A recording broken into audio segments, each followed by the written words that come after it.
ഈ മൗലവി ഇനി ഒരു വലിയ രസാ പറയും. നാദാപുരത്ത് വന്ന് ഭയങ്കര പ്രസംഗം. സംഘത്തിൽ മൗലവി പറഞ്ഞു, ജാമിഉ കറാമാത്തിൽ ഔലിയ എന്നിട്ട് ഇവർക്ക് ഒരു ബുക്കുണ്ട്, ഒരു കിതാബുണ്ട്. അതിലുണ്ട് ജനങ്ങളെ ഒരു കറാമത്ത് പറഞ്ഞു. എന്നാ കറാമത്ത്? മൗലവി പറയാണ്, ഒരു വലിയ ബാത്റൂമിൽ കയറി. അപ്പൊ മുരീദും ഉണ്ടായിരുന്നു ബാത്റൂമിൽ. മുരീദിനോട് വലിയ ദേഷ്യം പിടിച്ചപ്പോ നോക്കുമ്പോ അടിക്കുവാൻ പടിയില്ല. അപ്പൊ പിന്നെന്തായി? മൗലവി നാദാപുരത്ത് പ്രസംഗിച്ചത് ഞാൻ എങ്ങനെ ഇപ്പോൾ ഇത് പറയേണ്ടത്? അപ്പൊ എന്ത് ചെയ്തു അറിയോ? ഈ ഷെയ്ഖ് കൈ മെല്ലെ തുണിയുടെ ഉള്ളിൽ അങ്ങിട്ട് ഒന്ന് പ്രസംഗിച്ചതാണ്. എനിക്കിത് പറയാൻ മടിയുണ്ട്, പിന്നെ അയാൾ പറഞ്ഞു പറയാൻ പറ്റും. അയാൾ പറഞ്ഞത് അലിഫ് നീണ്ടിങ്ങനെ വരുന്നു. എന്നിട്ട് അതുകൊണ്ടങ്ങ് കൊടുത്തടി മുരീദിനെ. ഞാനൊരു കഥ, ഇത് കിതാബാണ്, അറബി കിതാബ്. ഇതിന്റെ പേര് ജാമിഉ കറാമാത്തിൽ ഔലിയാ. ഔലിയാക്കന്മാരുടെ കറാമത്തുകളുടെ ശേഖരം. 1000 ചില്ലാന ഔലിയാക്കന്മാരുടെ കറാമത്തുണ്ട് ഇതിൽ. ഇത് 2 വോള്യം. ഇതിൽ നിന്ന് ഒരു ഭാഗം സുഹൃത്തുക്കളെ, ഞാൻ അതിന്റെ അറബി ഭാഗം ഒന്ന് വായിക്കാം. എന്താ കറാമത്ത് എന്നറിയോ? ഒരു ശൈഖിന്റെ കറാമത്ത് പറയാണ്. ഇത് എഴുതിയതാരാ? അൽ ഖാദി അശ്ശൈഖ് യൂസുഫ് ഇബ്നു ഇസ്മാഈൽ അൻ-നബ്ഹാനി. വലിയ ശൈഖാണ്.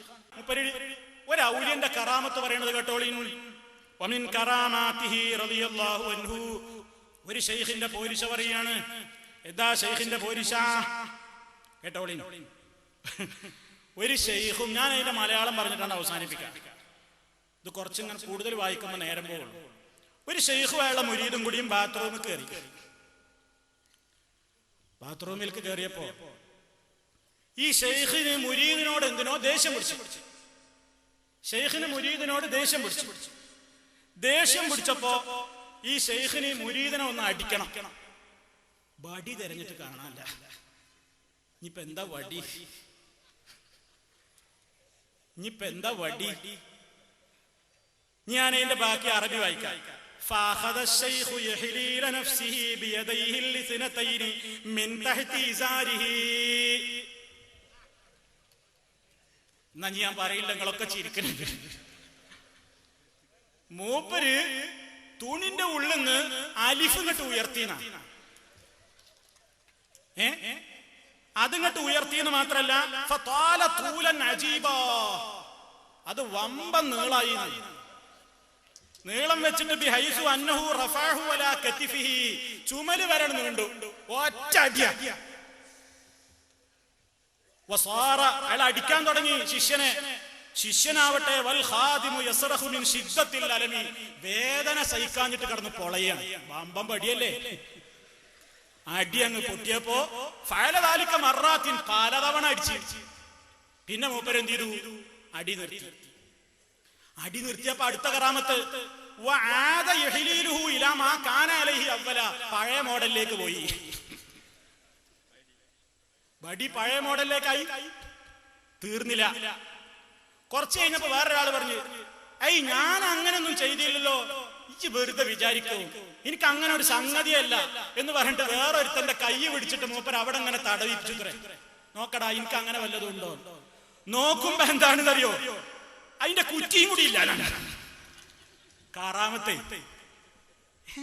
ഞാൻ അറബിയൊന്നും വായിക്കില്ല, ഇങ്ങനെ കാണുന്നുണ്ടായി. ആയുസൊക്കെ നൽകിയിട്ടുണ്ടെങ്കിൽ മൗലന്മാര് വരട്ടെ, നിഷേധിക്കട്ടെ. നിങ്ങളെ കിതാബല്ലത്. ഞാൻ പറയുന്നത് വളരെ വിനയത്തോടുകൂടെ പറയുന്നത്, ഈ പേരോട് സാഹിബ് അടക്കമുള്ള മുസ്ലിയാക്കന്മാരോട് പറയാണ്, നമുക്ക് ഈ ജാമിഉ കറാമത്തുൽ ഔലിയ ഇരുന്നിട്ടൊന്ന് ഒരുമിച്ച് വായിക്കാം. ഞാനിങ്ങനെ വായിക്കാം, അർത്ഥങ്ങൾ പറഞ്ഞാൽ മതി.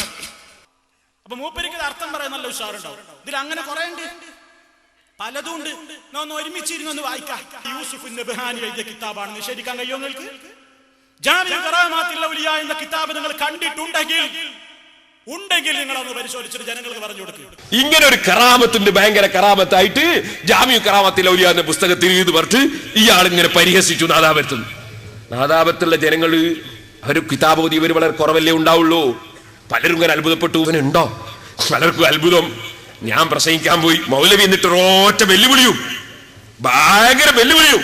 എന്നാ വെല്ലുവിളി അറിയോ? ആയുസ് ഉണ്ടെങ്കിൽ പേരോട് വരട്ടെ, മുരിയന്മാര് വരട്ടെ, ഒരുമിച്ചിരുന്നിട്ട് നമുക്കൊന്ന് വായിക്കാം. ഞാൻ വായിക്കാം, നിങ്ങൾ അർത്ഥം പറഞ്ഞോളൂ. ഇനി മൗലവി ആയുസൊക്കെ നൽകിയിട്ടുണ്ടെങ്കിൽ മൗലന്മാര് വരട്ടെ, നിഷേധിക്കട്ടെ.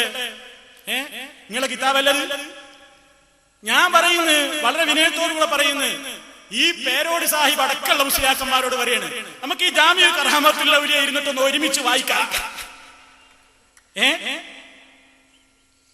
ഞാനിങ്ങനെ വായിക്കാം, അർത്ഥങ്ങൾ പറഞ്ഞാൽ അതിന് ഞാൻ പറഞ്ഞൊരു മറുപടി ഉണ്ട്. ഞാൻ പറഞ്ഞ മറുപടി എന്താ? ഒരുമിച്ച് ഇരുന്ന് വായിക്കാം, മൗലവിയും വരട്ടെ. പക്ഷെ മൗലവിക്ക് അറബി വായിക്കാൻ അറിയാത്തത് കൊണ്ട് വായിക്കില്ല, ഞാൻ ആക്കും അർത്ഥം അയാൾ വരണം. അല്ലെ പിന്നെ എനിക്കത് തിരുത്താനേ നേരം ഉണ്ടാവുള്ളൂ. അങ്ങനെ ഞാൻ അവിടുന്ന് മറുപടി പറഞ്ഞു. എന്നിട്ട് മൗലവിനെ ഞാൻ വിളിച്ചു, ഒരുമിച്ചിരുന്ന് വായിക്കാന്ന് പറഞ്ഞു. ഇതുവരെ വന്നില്ല. ഞാൻ ഇവിടുന്ന് വിളിക്കുന്നു ഒരുമിച്ചിരുന്ന് വായിക്കാൻ വേണ്ടി. ഞങ്ങൾ നാട്ടിൽ വന്നിട്ടാ വിളിക്കുന്നു. വെക്കുവനെ ജാമിഉ കറാമത്തുൽ ഔലിയ അതിലെന്താ ഉള്ളത്?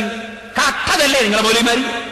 ഇവിടെയുള്ള മുജാഹിദീങ്ങളെ കൊണ്ട് പൊട്ടിച്ചിരിപ്പിക്കാൻ, അതുപോലെ വിവരമില്ലാത്ത മുജാഹിദിന്റെ പ്രസംഗം കേൾക്കാൻ വേണ്ടി പോയി നിന്ന അരമുസ്ലിംമാർക്ക് പൊട്ടിച്ചിരിക്കാൻ മൗലവി പച്ചക്കള്ളം ജാമിഉ കറാമത്തുൽ ഔലിയന്റെ കിതാബിന്റെ ഇബാറത്ത് മൂടി വെച്ചിട്ടല്ലേ വായിച്ചത്?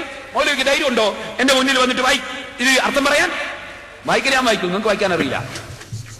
ഇത് ഞാൻ അവിടെ വെച്ച് പറഞ്ഞതാ. എന്നാ സഹോദരൻ ഇന്നുവരെ മൗലവി തയ്യാറായില്ല. ഇനി നിങ്ങൾ മനസ്സിലാക്കേണ്ടതറിയോ എന്താ സംഭവം? നിങ്ങൾ അത് പറഞ്ഞുതരാം. ആദ്യം ഞാൻ പകുതി മൗലവിനോട് പറഞ്ഞു കൊടുത്തു, ഇത്രയും ഞാനിപ്പോ പറയുന്നു, ഇനി ബാക്കി വേണമെങ്കിൽ ഞാൻ അടുത്ത വരവിന് പറയും. ഞാൻ ശരിക്കും അത് വിശദീകരിച്ചൊക്കെ പറഞ്ഞു കൊടുത്തു, ഇബ്നു തൈമിയ്യന്റെ ഗ്രന്ഥം ധരിച്ചിട്ട്. അപ്പൊ പിന്നെ മൗലവിക്ക് മറുപടിയില്ല. എന്താ വിഷയം എന്നറിയോ? ചുരുക്കി പറയാം. ഇങ്ങനെ ഒരു സംഭവം നടന്നു എന്ന് ഒരാൾ പറഞ്ഞതാ. അത് പറഞ്ഞ ഉടനെ ഈ ശൈഖ് എന്ന് പറയപ്പെടുന്ന ആള് ഉടനെ തൊട്ടടുത്തുള്ള ആളോട് പറഞ്ഞു, ലാ തുസദ്ദിഖൂ, അത് കളവാണ്, അത് സത്യമാക്കല്ലേ, ആ പറഞ്ഞ നേരാക്കല്ലേ എന്ന് പറഞ്ഞു. ഇങ്ങനെ ഒരു സംഭവം നടന്നു എന്ന് പറഞ്ഞ ആളെ സംബന്ധിച്ച് ശൈഖ് ഉടനെ പറഞ്ഞു, അത് നേരാക്കല്ലേ എന്ന് പറഞ്ഞു. ഇതാ സംഭവം. അപ്പൊ സത്യല്ലാന്നാ ഇല്ല. എന്തേലും സംഭവം അതൊരു ശൈത്താൻ, ഒരു ജിന്ന് ശൈഖിന്റെ കോലത്തിൽ വന്ന് ചെയ്തതാണ്. ശൈത്താന്റെ മൗവയാണ് ബാത്റൂം. അവിടല്ലേ അല്ലാഹുമ്മ ഇന്നി അഊദു ബിക മിനൽ ഖുബുസി വൽ ഖബായിസ്, ആൺപിശാചിന്റെയും പെൺപിശാചിന്റെയും ശരീരത്തോട്ട് കാവൽ വെക്കുന്നതല്ലേ അവിടെ കേറുമ്പം തന്നെ പറയല്. കാരണം എന്താണ്? ടോയ്ലറ്റ് കയറുമ്പോ അങ്ങനല്ലേ പറയല്. ശൈത്താൻ ശൈഖിന്റെ കോലത്തിൽ വരും. നിങ്ങൾ കാണുന്നില്ലേ വ്യാജ തരീഖത്തിൽ പലരും കുടുങ്ങിയത് എങ്ങനെയാ? ശൈത്താൻ ശൈഖിന്റെ കോലത്തിൽ വരും. എന്നിട്ട് മുലാമാര് പറയുന്നൊന്നും സ്വീകരിക്കണ്ട, സമസ്തക്കാർക്ക് വിവരമില്ല എന്നൊക്കെ പറയും. അപ്പൊ ഈ വ്യാജ തരീഖത്ത് കുടുങ്ങിയ മുരീദിന് തോന്നും, എന്റെ ശൈഖ് അതാ വന്നിട്ട് അത്ഭുതകരമായി സംസാരിച്ചു, ഉറക്കിലും സംസാരിച്ചു എന്നൊക്കെ തോന്നും. ഒക്കെ ശൈത്താൻ പറ്റിക്കാണ്. ഇതുപോലെ ഈ പറഞ്ഞ ഇബ്രാഹിം ഹാജി എന്ന് പറയുന്ന മനുഷ്യൻ, ആ മനുഷ്യനോട് ഇബ്രാഹിം ഹാജി എന്ന് പറയുന്ന ആള് യൂസുഫ് നബ്ഹാനി റഹ്മത്തുള്ളാഹി അലൈഹി തങ്ങളോട് ഈ വിവരം പറഞ്ഞപ്പോൾ ഫഖാല ലിശൈഖ് ലാ തുസദ്ദിഖുഹു, അത് സത്യമാക്കല്ലേ എന്ന് ശൈഖ് അവറുകൾ പറഞ്ഞു എന്നാണ്. അത് അവിടെ വിശദീകരിക്കാതെ മൗലവി മൂടിവെച്ചതാണ്. എന്നിട്ട് അതിനുശേഷം ആ ശൈഖ് പറഞ്ഞതാണോ നേര്, ഇബ്രാഹിം ഹാജി പറഞ്ഞതാണോ നേര്? അത് ഈ ശൈഖ് പറഞ്ഞതാണ് നേര്. ഇബ്രാഹിം ഹാജി പറഞ്ഞത് നേരല്ല എന്നുള്ളത് തെളിയിക്കാൻ വേണ്ടി മറ്റൊരു കറാമത്ത് പ്രകടിപ്പിച്ചതും അവിടെ ഉണ്ട്. അതൊക്കെ ഞാൻ വിശദമായി സംസാരിച്ചു. എന്നിട്ട് മൗലവിക്ക് ഞാൻ വായിച്ചു കൊടുത്തു ഇബ്നു തൈമിയ്യന്റെ ഈ ഗ്രന്ഥം. അതേ പണ്ഡിതന്മാരുടെ രൂപത്തിൽ ജിന്നുകൾ വരും, ശൈത്താന് വരും. ഇബ്നു തൈമിയ്യന്റെ കോലത്തില് ജിന്ന് വന്ന് ഇബ്നു തൈമിയ്യ ജയിലിൽ കിടക്കുന്ന സമയത്ത് രാജാവിനോട് ഇബ്നു തൈമിയ്യന്റെ അതേ കോലത്തിൽ വന്ന് സംസാരിച്ചത് ഇബ്നു തൈമിയ്യ അദ്ദേഹത്തിന്റെ അൽ ഫുർഖാൻ എന്ന ഗ്രന്ഥത്തിൽ പറയുന്നു. അത് ഞാൻ എടുത്ത് വായിച്ചു കേൾപ്പിച്ചു കൊടുത്തു. വഖാല ലഹു ദാലിക ശഖ്സു അന ഇബ്നു തൈമിയ്യ, അതേ ഫലം യശുക്ക ദാലിക അമീറു അന്നി അന ഹുവ, ഞാനാണ് എന്ന് സംശയിച്ചു പോയി. ആര്? ഞാനാണെന്ന് ഉറപ്പിച്ചു പോയി രാജാവ്. വാസ്തവത്തിൽ ഞാനായിരുന്നില്ല, ഞാനപ്പോ ജയിലിലായിരുന്നു എന്ന് ഇബ്നു തൈമിയ്യ പറയുന്നു. അതാരായിരുന്നു? വലാകിൻ കാന ഹാദാ ജിന്നിയൻ യുഹിബ്ബുനാ, നമ്മളെ ഇഷ്ടപ്പെടുന്ന ഒരു ജിന്നിയന്റെ കോലത്തിൽ വന്നതായിരുന്നു എന്ന് ഇബ്നു തൈമിയ്യ പറഞ്ഞത് കേൾപ്പിച്ചു കൊടുത്തു. ഞാൻ പറഞ്ഞു ശൈഖന്മാരെ കോലത്തിലും പണ്ഡിതന്മാരെ കോലത്തിലും ജിന്ന് വരും. അബ്ദുല്ലാഹി ഇബ്നു അബ്ബാസ് റളിയല്ലാഹു അൻഹുവിന്റെ കോലത്തിൽ ജിന്ന് വന്നില്ലേ, ശൈത്താൻ വന്നില്ലേ? ബഹുമാനപ്പെട്ട മുജാഹിദ് റളിയല്ലാഹു അൻഹു, ഇതുവരെ പറഞ്ഞ മുജാഹിദല്ല, അത് ഇബ്നു അബ്ബാസ് റളിയല്ലാഹു അൻഹുവിന്റെ ശിഷ്യനാണ്. മുജാഹിദ് റളിയല്ലാഹു അൻഹു നിസ്കരിക്കാൻ നിൽക്കുമ്പോ ബഹുമാനപ്പെട്ടവരുടെ സമീപത്ത് മരണപ്പെട്ടു പോയ ഉസ്താദ് വന്നു നിൽക്കുന്നു, അഥവാ ഇബ്നു അബ്ബാസ് റളിയല്ലാഹു അൻഹു വന്നു നിൽക്കുന്നു. അപ്പൊ നിസ്കാരത്തിൽ ശ്രദ്ധ മാറിപ്പോകുന്നു. അപ്പോൾ മുജാഹിദ് റളിയല്ലാഹു അൻഹു പറഞ്ഞു, എനിക്ക് ഓർമ്മ വന്നു, ഉസ്താദ് പണ്ട് പറഞ്ഞിട്ടുണ്ട് ജിന്നിനെ നമ്മൾ പേടിക്കേണ്ടതില്ല, ധൈര്യത്തോടെ നിന്നാ മതി. ഞാൻ നല്ലൊരു കത്തി എടുത്ത് കൊണ്ടുവന്ന് വെച്ചു നിസ്കരിക്കാൻ നിൽക്കുമ്പോഴാ ഉസ്താദ് വരുന്നു, കത്തിയെടുത്ത് കൊടുത്തൊരു ഒറ്റ കുത്തു ഉസ്താദിനെ തന്നെ. സംഗതി ഉസ്താദല്ല, ഉസ്താദിന്റെ കോലത്തിൽ ജിന്ന് വന്നതാണ്. അപ്പൊ ഓടിയതാണ് ഉസ്താദ്, പിന്നെ ഉസ്താദിനെ കണ്ടിട്ടില്ല. അപ്പൊ ആലിമീങ്ങളുടെ കോലത്തിൽ, സഹാബത്തിന്റെ കോലത്തിൽ തന്നെ ഇവിടെ ജിന്നുകൾ പ്രത്യക്ഷപ്പെട്ടിട്ടുണ്ട്.